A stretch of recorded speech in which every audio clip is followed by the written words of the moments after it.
Jadi kita dari kelompok 6 sekarang udah berada di lokasi tempat produksinya Deo Dimsum.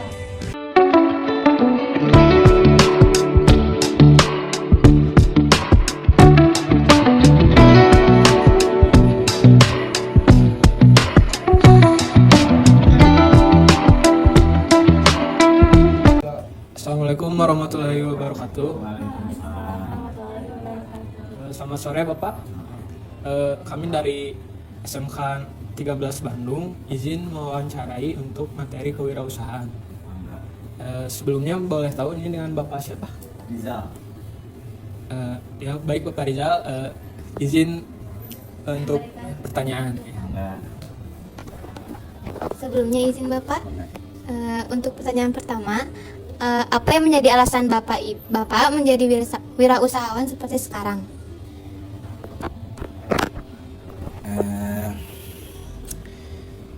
Jadi awalnya itu kenapa berwirausaha? Karena saya dari kecil itu saya nggak tinggal sama orang tua. Kebetulan partner saya juga sama, beliau sudah ditinggalkan oleh orang tua tuh dari kecil. Dia yatim piatu. Saya tuh tumbuh besar sama nenek. Nah, terus orang tua saya tuh beda rumah. Awalnya gitulah. Jadi mungkin berasa tuh dari mulai semenjak SMP saya mulai kayak nyobain jualan t-shirt, bikin kayak gitulah.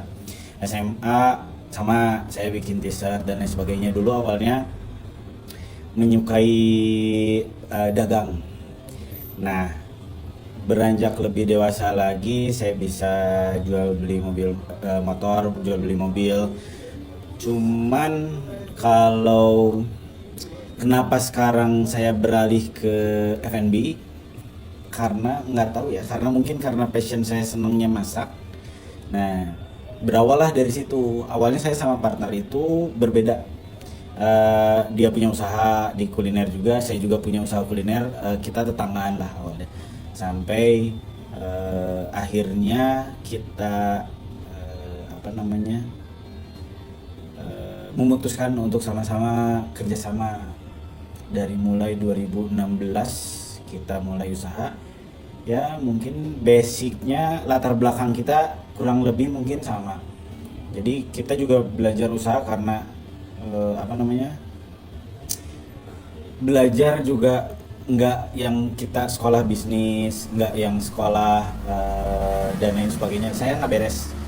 Saya kuliah di STPB NHI, saya nggak beres. Saya terus pindah ke Widyatama, saya nggak beres. Kalau partner alhamdulillah beres. Cuman dia sekolahnya di teknik apa ya, saya lupa. Pokoknya dia teknik aja, kelistrikan. Pokoknya dia masalah teknik elektro gitu kalau nggak salah. Cuman nggak tahu lah, dia juga passionnya mungkin di kuliner. Ya salah satunya kenapa saya berwirausaha ya emang dari kecil mungkin udah terdidiknya secara tidak langsung lebih memilih usaha dibandingkan bekerja. Paling gitu sih. Bapak, untuk selanjutnya, kalau boleh tahu untuk sehari biasanya suka habis berapa box ya untuk produksi dimsum? Kalau hitungan box pack ya, kurang lebih kalau dulu sih lebih banyak. Ini kita bicarakan saat ini aja ya. Saat ini kurang lebih mungkin 100 kilo ayam. 100 kilo ayam per hari. Kurang lebih mungkin bisa nyampe 200 pack lebih, isinya 24 atau 30. 200 pack lebihan lah. Sebelumnya perkenalin Bapak, nama aku Hafizah Rehana Nahdi. Izin bertanya, sampai sekarang sudah ada berapa cabang produk Deo Dimsum? Kalau untuk produk Deo Dimsum tersendiri, kalau di Bandung ada 2 yang ikut ke kita jadi reseller. Kalau nggak salah ada 2 juga di Subang sama Cirebon. Cuman kita ada proyekan di luar kota Bandung, di Lampung sama Bangka, tapi nggak menggunakan nama Deu Dimsum tapi by Deu Dimsum gitu. Izin bertanya Bapak, kalau boleh tahu kenapa Bapak memilih berjualan dimsum ini daripada berjualan produk yang lainnya gitu? Jadi kenapa memilih produk dimsum? Awalnya kita ini pengen apa ya? Sebetulnya kayak tujuannya tuh kayak pengen membawa makanan restoran yang emang nggak semua kalangan, mungkin mohon maaf, nggak semua kalangan bakalan bisa mencoba gitu. Nah, kita pengen mengkomparkan lagi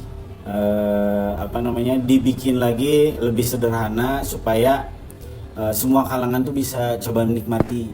Nah, dibuatlah makanan Chinese ini, si dimsum ini dibikinlah kaki lima. Nah, kebanyakan sebelum 2014 itu orang-orang bisa menikmati dimsum itu hanya di restoran Cina yang mewah lah ya. Nah, awalnya sih saya seneng dimsum gitu ya. Awalnya karena seneng dimsum, terus saya pengen orang-orang tuh bisa mencoba dimsum ini. Semua kalangan bisa nyoba dimsum ini, gimana caranya gitu.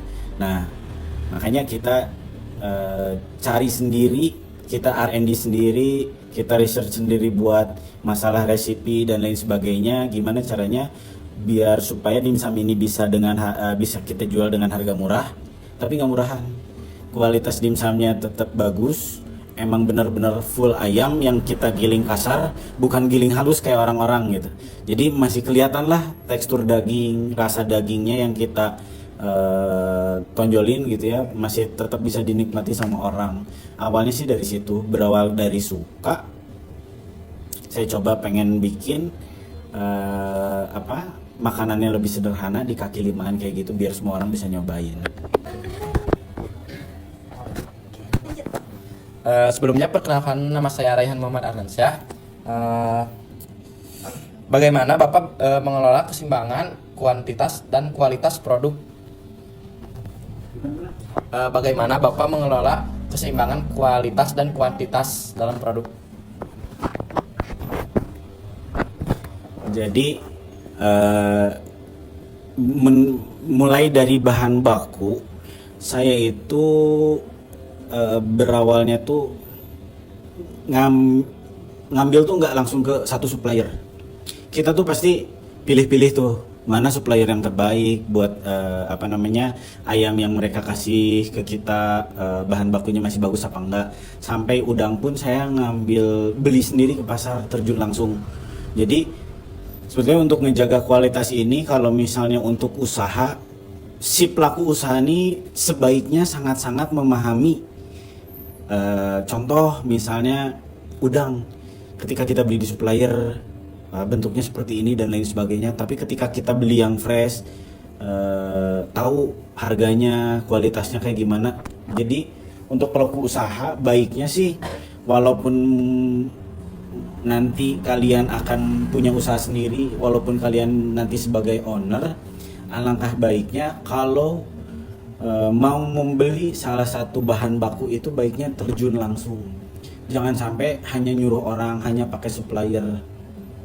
Karena saya pun sama temen tuh bener-bener ya udah turun langsung sendiri gitu. Mau ke pasar kayak belusukan, kita sendiri yang milih. Kita pilih sendiri kualitasnya seperti apa. Untuk menjaganya ini memang sebetulnya agak repot. Kalau misalnya emang kitanya, karena dari supplier lain, dari pihak lain tuh banyak lah mungkin ya kenakalan-kenakalan. Untuk awal mereka kasih ayam yang bagus, tapi mau nggak mau setiap pagi ya kita cek dapat barangnya bagus apa enggak. Kalau enggak ya kita kembaliin lagi, kita retur lagi barangnya. Jadi kalau misalnya saran sih, nanti kalian usaha itu mau tidak mau kalian harus terjun langsung untuk milih kualitasnya yang terbaik. Karena kalau misalnya kalian malas-malasan di situ, usaha kalian takutnya ke depannya malah bobrok. Karena konsumen kalau misalnya udah komplain, udah ngaco aja usaha.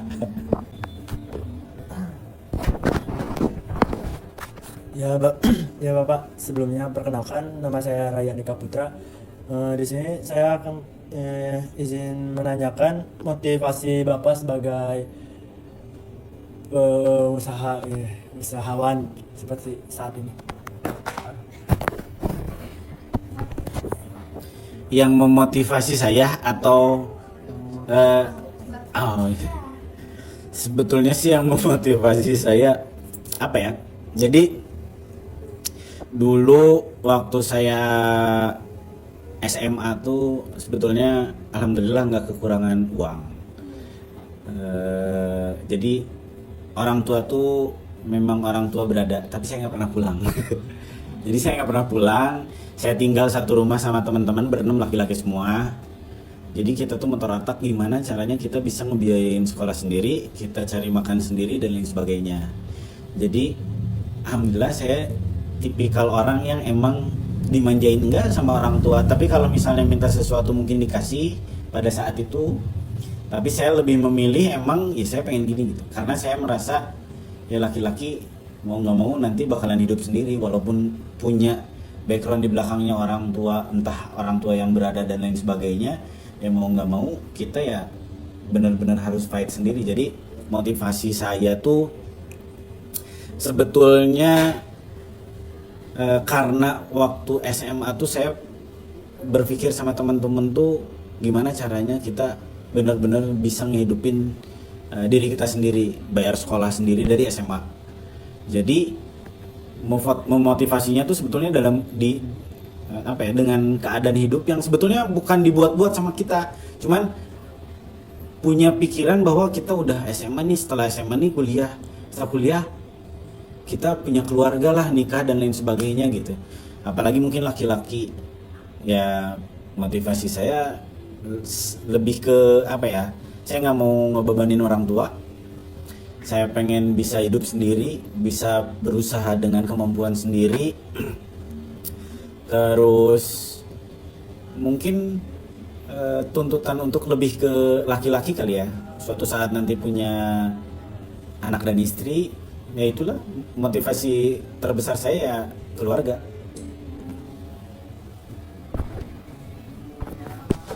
Oke, Bapak, perkenalkan nama saya Shirin. Izin bertanya, kan di Bandung tuh ada 2 kedai ya?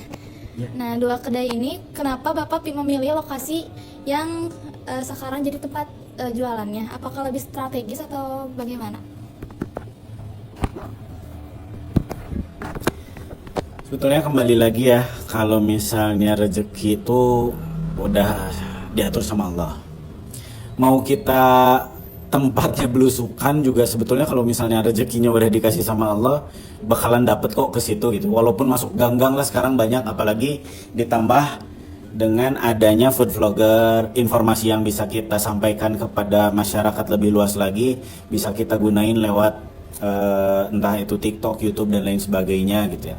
Banyak media sosial yang bisa kita pakai lah, cuman saya berpikir tetap bahwa tempat itu menentukan prestasi. Jadi kalau saya sih lebih seneng cari tempat yang lebih strategis, tempat yang nyaman gitu ya. Kenapa di Jalan Haji Wasid? Karena dulu sebelum adanya Lengkong, salah satu wisata kuliner malam itu di daerah di Patiukur. Makanya saya lebih milih tempat di situ.